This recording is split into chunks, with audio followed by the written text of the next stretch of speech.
નમસ્કાર દર્શક મિત્રો, HK ન્યૂઝમાં આપનું હાર્દિક સ્વાગત છે।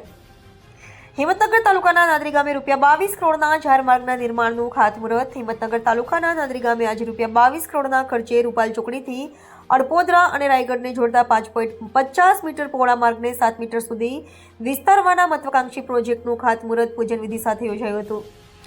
આ વિધિ હિંમતનગરના ધારાસભ્ય શ્રી વીડી ઝાલા સાહેબના વરદસ્તે સંપન્ન થઈ।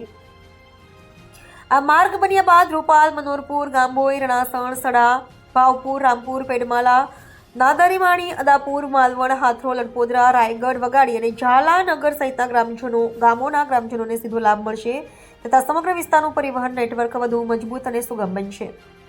આ પ્રસંગે જિલ્લા મહામંત્રી મહેન્દ્રસિંહજી રહેવર, મંડળ પ્રમુખ હિતેન્દ્રભાઈ પટેલ, તાલુકા મહામંત્રી ભવરસિંહ ચૌહાણ, તાલુકા સભ્ય દક્ષાબેન પટેલ તેમજ નાયબ કાર્યપાલક ઇજનેર હિંમતભાઈ પરમાર સહિત મોટી સંખ્યામાં સરપંચો, આગેવાનો અને કાર્યકર્તાઓ ઉપસ્થિત રહ્યા હતા। ગામડાઓને વિકાસની મુખ્યધારા સાથે જોડતું આ મહત્વપૂર્ણ કાર્ય હિંમતનગર તાલુકાના ગ્રામ્ય પરિવહનમાં નવી દિશા આપશે અને સ્થાનિક જનજીવનને વધુ સુલભ બનાવશે।